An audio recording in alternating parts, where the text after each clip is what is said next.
Thank you very much, everybody. It's a great honor to have the Crown Prince with us. Saudi Arabia has been a very great friend and a big purchaser of equipment and lots of other things. And one of the biggest investments in the United States is I guess it's your big investment, is buying stock in companies and various other things in the United States and creating jobs.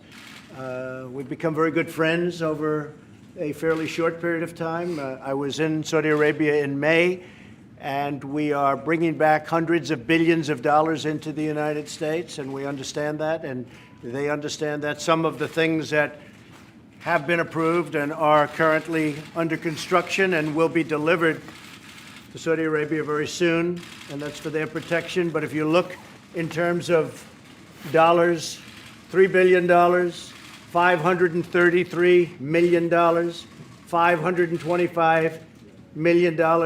That's peanuts for you. Should have increased it. $880 million, $645 million, $6 billion. That's for frigates. 889 million, 63 million, and that's for various artillery.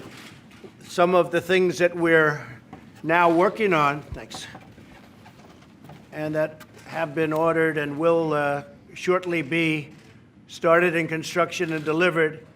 THAAD system, $13 billion. The C-130 airplanes, the Hercules, great plane, $3.8 billion. The Bradley vehicles, that's the tanks, $1.2 billion. And the P-8 Poseidons, $1.4 billion. And what it does is it really means many, many jobs. We're talking about over 40,000 jobs in the United States. So we make the best equipment in the world. There's nobody even close.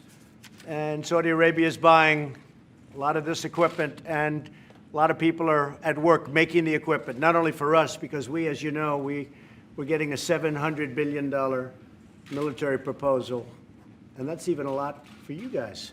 But we're getting a $700 billion military plan this year, and 716 will be next year, $716 billion. So we really have a great friendship, a great relationship. I would really have to say the relationship was, to put it mildly, very, very strained during the Obama administration.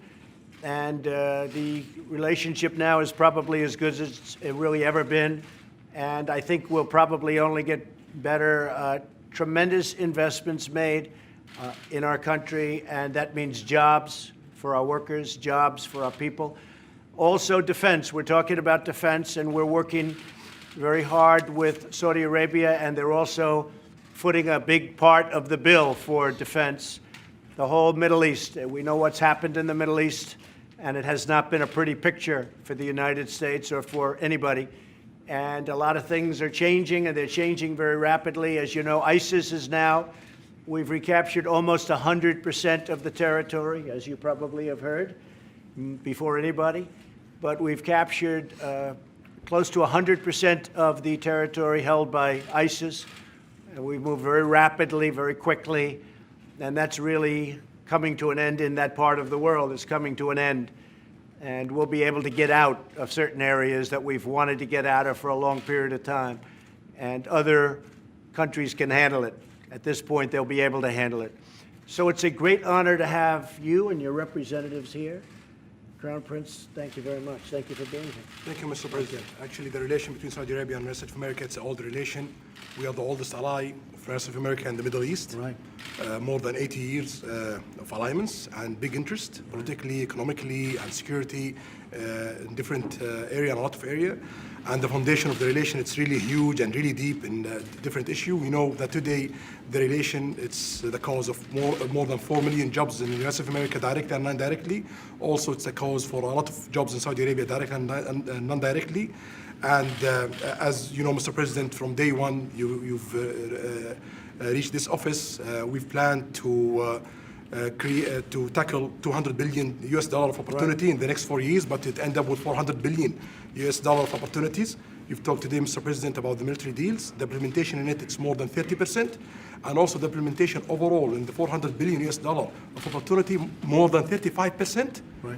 We plan this for the next 10 years, but it happens in 1 year we implement 35%. So this is a signal that there is a lot of things could be tackled in the close future and more opportunities. And that's why we are here today, to be sure that we've tackled all the opportunities and achieve it, and also get rid of all the threats facing our both countries and the whole world. So I'm very glad to be here today. Well, that's right. And, you know, one thing that you have been really focused on is the terrorism threat and the funding of terrorism. And whether it's Saudi Arabia or other countries, as we know, there will be no funding. We have a zero tolerance for the funding of terrorists. And we're working very hard. And I will say that Saudi Arabia has been working very hard on that, as are certain other countries in the Middle East. When I was there in May, I think it was one of the most incredible two-day meetings that I've ever seen, that anybody's ever seen. It was an amazing two-day period. We had 56 countries. We had everybody was there, the head of every country. Virtually, I guess, in every case, it was the head of the country. And we talked about terrorism and the funding of terrorism, and it will not be allowed. It will not be allowed. That would be the one thing that would end the relationship with any country. So I think there's a very big focus on that, the funding of terrorism, meaning it's over.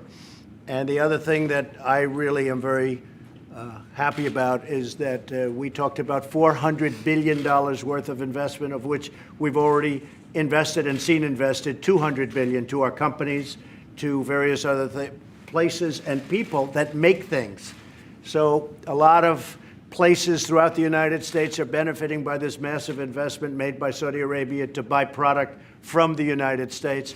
And again, we make the best military product in the world, whether it's missiles or planes or anything else. There's nobody that even comes close. So I just want to thank you, and I want to congratulate you on everything. Thank you very much. Thank you, Thank you very much, everybody.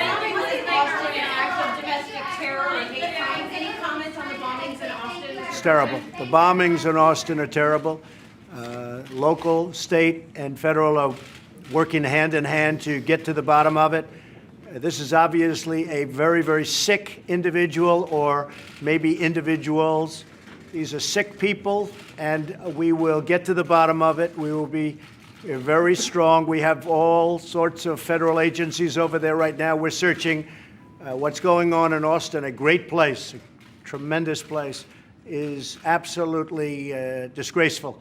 So we have a lot of power over there. We're looking. It's not easy to find, but these are sick people, and we have to find them as soon as possible.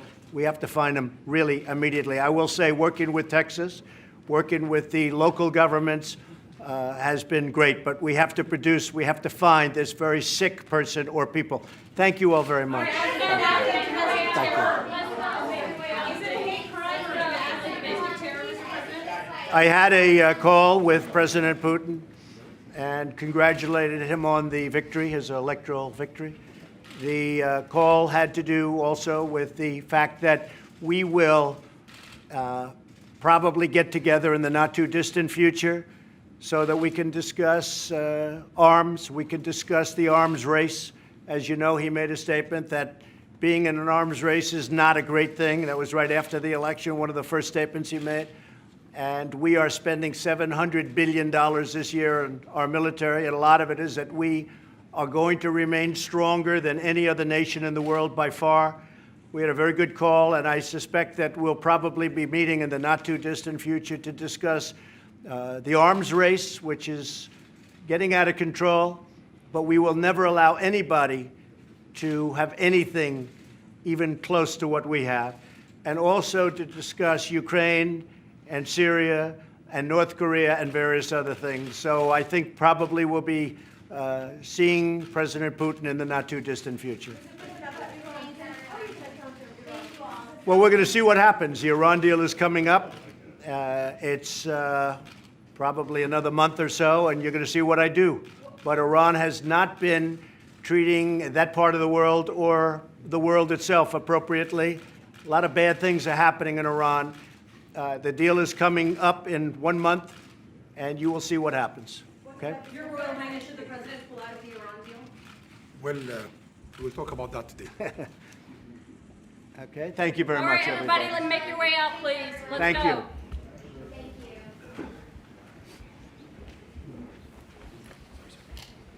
Thank you very much. Thank you, sir. Good to see you.